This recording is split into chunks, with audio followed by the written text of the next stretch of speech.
rarement loupé autant de shoots, ni autant de tirs sur les montants du but, mais il en va aussi de la performance des gardiennes d'Arvor, parce que si on touche les poteaux autant de fois, c'est qu'elles étaient performantes et qu'on a dû prendre plus de risques pour tirer, et on a trouvé les montants du but. Donc on a vraiment loupé beaucoup de choses sur la finition dans ce match-là. Pourtant, on a fait les choses on a remédié à des choses qui par le passé nous ont pénalisés, à savoir plutôt un bon début de match, et à savoir aussi, lorsqu'on est à -5, -6, de ne pas baisser les bras et d'avoir un élan de révolte. C'est ce qui s'est passé en première mi-temps. Après, difficile de contenir cette équipe. Je rappelle quand même pour ceux qui ne suivent pas de près le championnat, que cette équipe d'Arvor n'a plus perdu en championnat depuis le 9 octobre. Donc c'est quand même un gros calibre en face de nous. Et félicitations à elle, et je leur espère une belle fin de championnat. Merci.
Nous, après le match de la semaine dernière en Coupe de France, qui avait une autre saveur, on craignait l'écueil byzantin.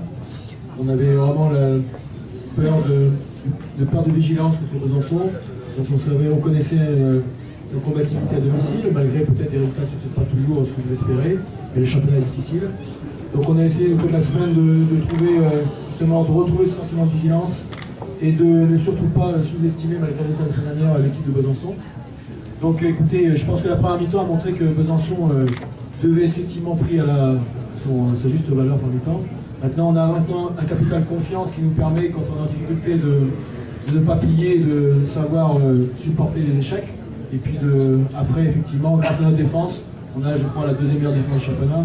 Grâce à notre défense, on est capable d'asseoir les résultats de manière significative. Maintenant, j'ai envie de dire, pour aider mon collègue Eric et ami, que le match le plus important, c'est pas forcément celui ce soir, que c'est les matchs concurrents, même si c'est facile à dire, parce qu'un point c'est toujours pris dans la course du maintien, mais il y a des matchs qu'il faut savoir à un moment donné, pas payer le prix fort.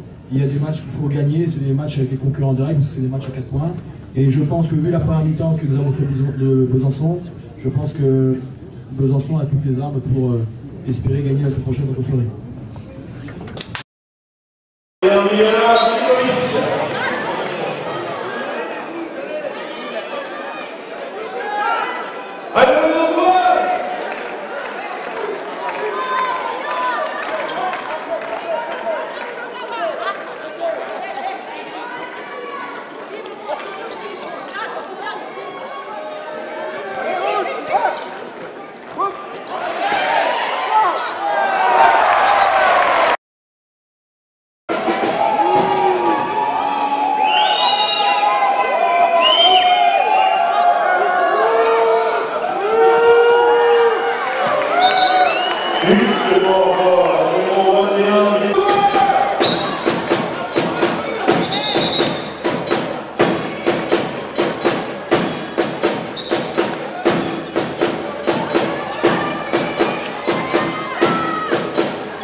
Allez, on encourage les Byzantines.